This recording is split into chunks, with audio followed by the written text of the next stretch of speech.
Sunteți nevinovat? Sunt nevinovat. Sunt victima unei machinații. Vă rugăm să nu împingeți! Nu-l împingeți! Vă rugăm să nu împingeți! Nu-l împingeți! Adevărul! Adevărul! Adevărul! Adevărul! Corupția, în primul rând, la noi în România pornește din justiție. Parchet, judecătorii, curți de apel, inclusiv Curtea Supremă de Justiție. Complot, denigrare. Două cuvinte ce cu siguranță apar în mintea oricărui om cu bun simț care a urmărit în mass media acțiunea propagandistică a parchetului privind cazul Misa și Gregorian Bivolaru.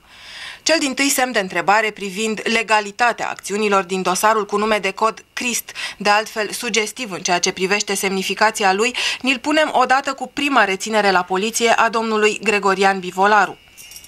Această acțiune încalcă prezumția de nevinovăție stabilită de Constituția României. Gregorian Bivolaru este reținut pe motivul că era într-o mașină suspectată că a fost furată.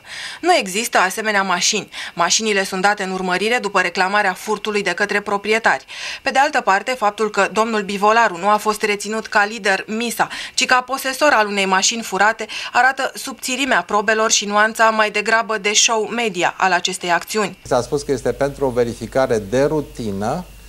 Cu această ocazie mi s-au luat datele din buletin și apoi, după o jumătate de oră, mi s-a dat drumul spunând că această verificare s-a încheiat. În plus, în timp ce era reținut la poliție, casa îi era percheziționată, ilegal, pentru că nu fusese anunțat. La a doua întrebare privind desfășurarea ulterioară a evenimentelor, un răspuns logic este și mai greu de găsit. De ce domnul Bivolaru ar fi vrut să treacă ilegal granița, așa cum a fost acuzat, dacă ar fi putut părăsi țara cu acte în regulă?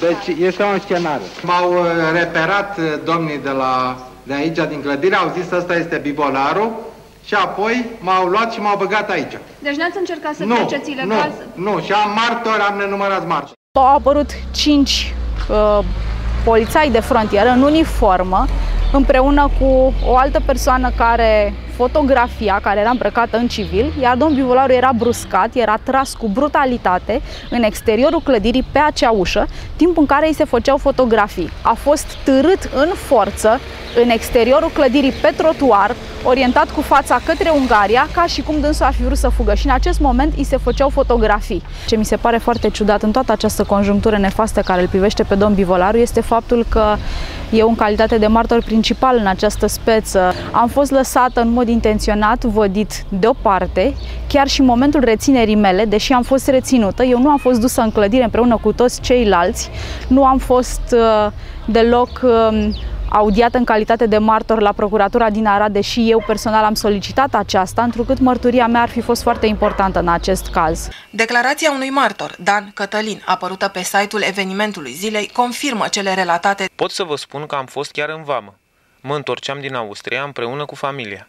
Câțiva dintre poliția vămii îl tărau pe Bivolaru din clădirea vămii, aducându-l de la ieșirea din țară, în partea unde se intra în țară, în timp ce ăla striga, mi se înscenează ceva.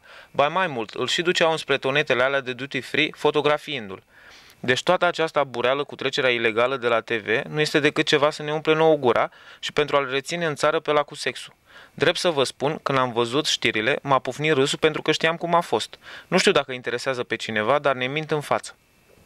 Paradoxal, cu toată campania anti-Misa, cotidiane ca Libertatea și Adevărul susțin același lucru. A fost o înscenare. Explicația. Partidul de guvernământ dorește astfel să distragă atenția opiniei publice de la o altă operațiune, cazul deputatului PSD Gabriel Bivolaru, condamnat la 5 ani închisoare pentru fraudarea Băncii Române pentru Dezvoltare cu 60 de milioane de dolari, doar câteva mii de miliarde de lei. Și povestea abuzurilor continuă. Arestat că a încercat să treacă fraudulos granița la Nădlag, Gregorian Bivolaru este apoi judecat la București pentru că ar fi întreținut relații sexuale cu o minoră. Această arestare n-a fost decât un pretext, ordinul de reținere a fost decât un pretext ca el să fie adus în regim de urgență la București, unde din senin sau ca prin farmec au apărut alte două acuzații. În cazul Misa, respectiv Gregorian Bivolaru, s-au încălcat flagrant prevederile legale. S-au făcut încălcări de lege de către organele de anchetă. Singurele probe privind acuzația că Gregorian Bivolaru ar fi întreținut relații sexuale cu o fată de 17 ani sunt declarațiile minorei semnate însă tot în condiții ilegale, lipsa unui avocat și presiuni din partea anchetatorilor. Acesta m-a tras de păr din spate și mi-a zis că nu-mi dă drumul până nu spun. Și tot insista să mă tragă de păr. Și am început să plâng. În final am fost silită și chiar au zis că mă bat dacă nu semnez acea declarație. Și pe a mea și pe a dânsului care o scrisese el de mână. După prima sentință, Gregorian Bivolaru a fost condamnat la arest preventiv pentru 29 de zile. Acuzațiile aduse sunt tentativă de trecere frauduloasă a graniței și întreținerea de relații sexuale cu o minoră. În cazul primei acuzații, tentativa de trecere frauduloasă a graniței, există deja destule dovezi pentru a demonstra că e vorba de o înscenare. Același lucru se poate spune și în ceea ce privește cea de-a doua acuzație, întreținerea de relații sexuale cu o minoră. Mădălina Dumitru, fata de 17 ani, care a declarat sub presiune că Gregorian Bivolaru a întreținut relații sexuale cu ea, a depus plângere la parchet împotriva procurorilor care au anchetat-o în urmă cu o săptămână. Mădălina îi acuză pe procurori că au forțat-o să semneze o declarație falsă. Lăsați-o să vorbească! Lăsați-o să vorbească! Nu sunt violată, n-am fost niciodată violată. Ea vrea să dea un supliment declarație, pentru că i s-a luat forțat. Nu i s-a permis accesul la avocat, deși este minoră.